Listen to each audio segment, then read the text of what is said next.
अमृतसर के railway station पर आज रेलवे के एडीजीपी एमएफ फारूकी पहुंचे हैं। आप देख सकते हैं किस तरह कैमरों की चेकिंग की जा रही है। उनकी ओर से खास निर्देश दिए गए हैं, कोई भी अगर रेलवे की संपत्ति को नुकसान पहुंचाने की कोशिश करता है तो उसके खिलाफ कार्रवाई की जाए।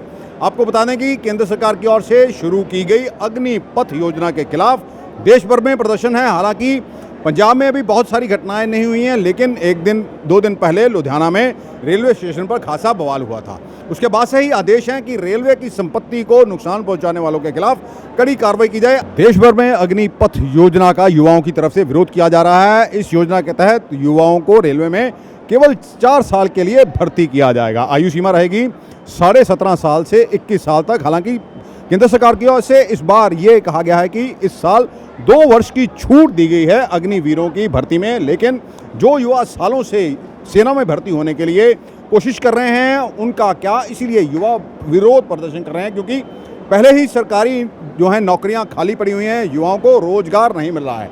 कोरोना के चलते भर्तियां बंद थी, फौज में भी भर्तियां नहीं हो सकी थी। हज़ारों युवा हर साल भर्ती होते हैं फौज में, लेकिन अब केंद्र सरकार की ओर से ये नई योजना ला दी गई है अग्निपथ के नाम पर, जिसमें अग्निवीरों को भर्ती किया जाएगा। हालांकि तीनों सेना के जो नायक हैं उनकी ओर से ये स्पष्ट कर दिया गया है कि इस जो योजना को वापस नहीं लिया जाएगा और इसकी भर्ती भी जुलाई में शुरू कर दी जाएगी। इसके बावजूद विरोध हो रहा है, लेकिन इसकी ज़रूरत क्यों पड़ी, युवा ये जानना चाह रहे हैं कि केंद्र सरकार की ओर से इस योजना को शुरू किस लिए किया गया है। क्या आर्थिक स्थिति इतनी कमज़ोर हो गई है हमारी सरकार की, भारत सरकार की, कि इसलिए इस योजना को लागू करने की ज़रूरत पड़ी, क्योंकि इसमें किसी को ना तो पेंशन मिलेगी और ना ही दूसरी सुविधाएं। आखिरकार 21 साल के बाद रिटायर होने के बाद युवा करेगा क्या, जाएगा कहाँ, ये सबसे अहम सवाल है।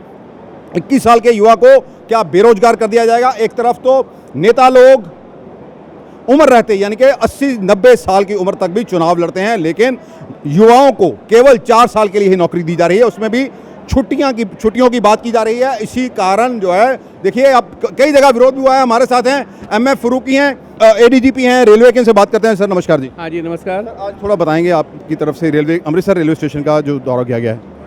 देखिए, रेलवे स्टेशन की सुरक्षा यकीनी बनाना हमारी जिम्मेदारी है और हमने इसके लिए कोशिश करी हुई है। पूरे पंजाब के अंदर हर एक रेलवे स्टेशन को हमने कवर किया है और डिस्ट्रिक्ट एडमिनिस्ट्रेशन से हमारा सहयोग है, उनके साथ कोऑपरेशन में, कोऑर्डिनेशन में हमने काम किया है। RPF is also cooperating. सभी ने मिल करके हमने ये इंश्योर किया है कि कोई भी लॉ एंड ऑर्डर को हाथ में ना लेने पाए और सरकारी संपत्ति को नुकसान ना हो। सर 2 दिन पहले जैसे लुधियाना में रेलवे स्टेशन पर तोड़फोड़ की गई थी, उनके खिलाफ क्या कार्रवाई की गई और इसी घटनाएं फिर ना हो, तो इसके लिए क्या सर इंतजाम सरकार की ओर से किए गए हैं? देखिए, इसके लिए सुरक्षा के पुख्ता इंतजाम किए गए हैं। जैसे मैंने आपको बताया कि डिस्ट्रिक्ट एडमिनिस्ट्रेशन के साथ भी हमारा कांटेक्ट रहा है और हमने फोर्स डिप्लॉय करी है। हमने रीऑर्गेनाइज भी करी है अपनी फोर्स को कि जो हमारा डिप्लॉयमेंट पॉइंट्स है, बिकॉज रेलवे प्लेटफॉर्म के ऊपर ओपनिंग बहुत ज़्यादा होती है, तो उसको देखते हुए कई बार अगर हम सपोज़ मेन गेट पे ऊपर हैं तो वो कहीं रास्ते से या पीछे से भी आ सकते हों, तो उन सभी संभावनाओं को देखते हुए हमने डिप्लॉयमेंट करा हुआ है और डिप्लॉयमेंट का लेवल इन्हांस किया है। इसके अलावा जो कहीं पर भी अगर कोई हिंसा हुई है तो उसके लिए सख्त कार्रवाई की गई है, पर्चे दर्ज किए गए हैं, जो उपद्रवी थे उनको पकड़ा गया है और हमारी कार्रवाई इसके अंदर चल रही है। आज अमृतसर के अलावा आप और कौन-कौन से स्टेशन पर गए हैं, तो क्या आपकी तरफ से निर्देश दिए गए हैं वहाँ? देखिए, निर्देश तो एक ही है, सुरक्षित वातावरण, भयमुक्त वातावरण होना चाहिए और हमारी तरफ से यही संदेश है और इस मामले में पुलिस की ब्रीफिंग भी यही है। मैं आज पठानकोट से होकर के आ रहा हूँ और कल मैं लुधियाना गया था। इसके अलावा हम बाकी और दूसरे स्टेशन जो है उसको कवर कर रहे हैं और लगातार हमारा संपर्क भी है, कोऑर्डिनेशन भी है जो दूसरी स्टेट्स है उनके साथ भी और जो आरपीएफ है उनके सीनियर ऑफिसर्स के साथ हम लगातार इंटेलिजेंस की अगर कोई बात होती है तो उसको इन्फॉर्मेशन शेयर करते हैं और उसके ऊपर कार्रवाई करते हैं। सर इस तरह की जब घटनाएं होती हैं, ऐसा देखने में बहुत से शरारती तत्व भी घुस जाते हैं। इन शरारती तत्वों पर अंकुश लगाने के लिए, नज़र रखने के लिए कुछ स्टाफ बढ़ाया गया या कुछ सीसीटीवी कैमरे और लगाए जा रहे हैं, या किस तरह का कुछ? नहीं, जो मैंने आपको बताया कि इसके ऊपर जो प्रबंध है हमारे समुचित है और इसके ऊपर हमारी कार्रवाई जो है वो सक्षम है और अगर कोई भी उपद्रव करने की कोशिश करेगा तो हम उनके खिलाफ कड़ी कार्रवाई करेंगे। कुछ संदेश, अगर कोई युवा कुछ कार्रवाई, रेलवे को कुछ नुकसान पहुंचाने की कोशिश करते हैं, रोकते हैं, उनके खिलाफ क्या कार्रवाई होगी? युवाओं को मैं ये संदेश देना चाहता हूँ कि किसी भी तरीके से कानून को हाथ में न ले, क्योंकि अगर वो कानून को हाथ में लेते हैं तो कानून मजबूरन उनके खिलाफ कार्रवाई करेगा, और जब अगर एक बार कार्रवाई होती है तो उनके लिए जो रिक्रूटमेंट की संभावनाएं भविष्य में होने वाली हैं वो प्रभावित हो जाएंगी।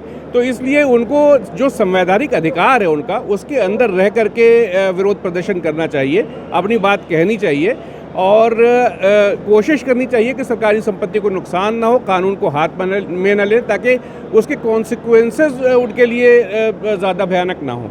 धन्यवाद मेरे साथ बात करने के लिए। ये थे एमएफ फारूकी, एडीजीपी रेलवे हैं, आज अमृतसर में पहुंचे हैं।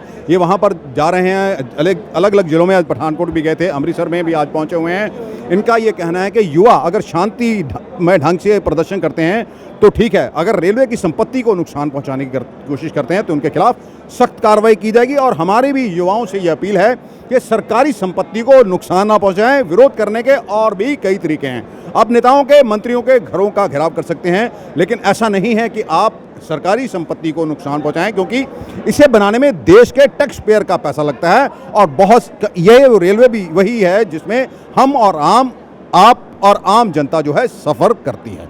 ये देखिए, और अग्निपथ की जो योजना है वो वापस होगी या नहीं, वो तो नायक पहले ही कह चुके हैं, जो सेना के तीनों नायक हैं, हम इसे वापस नहीं लेंगे। लेकिन सरकार ये कह चुकी है कि हम बातचीत के लिए तैयार हैं।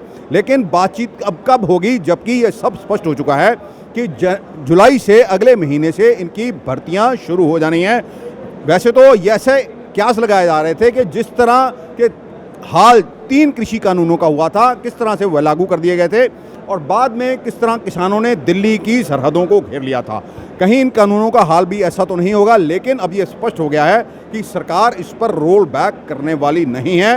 अब आने वाले दिनों में क्या होगा ये तो भगवान ही जाने, लेकिन हमारी ये गुजारिश है कि सरकारी संपत्तियों को नुकसान ना पहुंचाएं, ये आपके लिए घातक हो सकता है। अमृतसर से D4 न्यूज़ के लिए दीपक भंडारी की खास रिपोर्ट।